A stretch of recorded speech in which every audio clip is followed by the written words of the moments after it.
एक पहाड़ी के नीचे रामगढ़ नाम का एक गांव था। गांव के सारे जानवर हरी घास खाने के लिए सुबह उसी पहाड़ी के ऊपर बसे जंगल में जाते और शाम होते होते घर वापस आ जाते थे। हर दिन की तरह लक्ष्मी नाम की एक गाय अन्य गायों के साथ उसी पहाड़ी के जंगल में घास खाने के लिए गई थी। वह हरी घास खाने में इतनी ज्यादा प्रसन्न थी कि वे कब एक शेर की गुफा के पास पहुंच गई, उसे पता भी नहीं चला। शेर अपनी गुफा में सो रहा था और वह पिछले 2 दिनों से भूखा भी था। जैसे ही लक्ष्मी शेर की गुफा के पास पहुंची, गाय की खुशबू से शेर की नींद खुल गई। वह शेर धीरे धीरे गुफा से बाहर आया और गुफा के बाहर गाय देखकर खुश हो गया। शेर ने मन ही मन सोचा कि आज उसकी 2 दिनों की भूख मिट जाएगी। वह इस तंदुरुस्त गाय का ताजा मांस खाएगा और ये सोचकर उसने एक तेज दहाड़ लगाई। लक्ष्मी शेर की दहाड़ सुनकर डर जाती है। जब वो अपने आसपास देखती है तो वहाँ दूर दूर तक उसको कोई भी दूसरी गाय नहीं दिखी।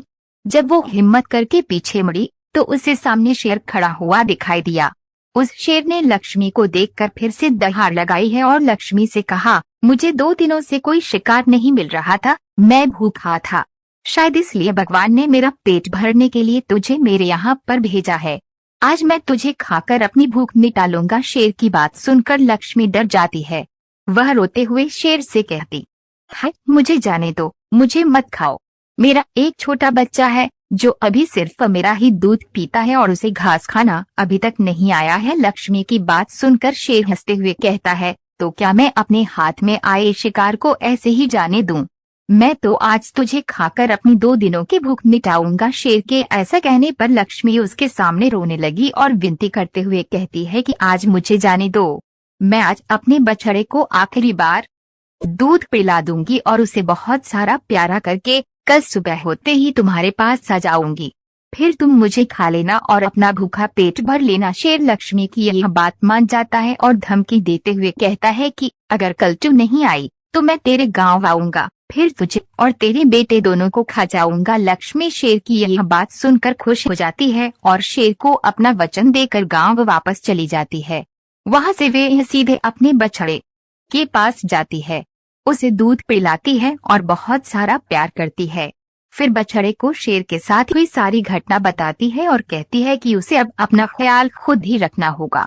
वह कल सुबह होते ही अपना वचन पूरा करने के लिए शेर के पास चली जाएगी। अपनी माँ की बातें सुनकर बछड़ा रोने लगता है।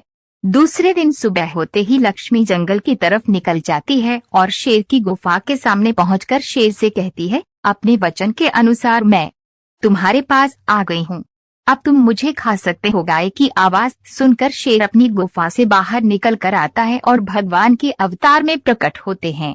वह लक्ष्मी से कहते हैं, मैं तो बस तुम्हारी परीक्षा ले रहा था, तुम अपने वचन की पक्की हो, मैं इससे बहुत प्रसन्न हुआ। तुम अब अपने घर और बछड़े के पास वापस जा सकती हो। इसके बाद वे उस गाय को गौ माता होने का वरदान भी देते हैं और उसी दिन के बाद से सभी गायों को गौ माता कहना शुरू कर देते हैं। कहानी से सीख हमें जान की बाजी लगाते हुए भी अपने दिए हुए वचन को पूरा करना चाहिए। यही हमारे दृढ़ व्यक्तित्व को दर्शाता है।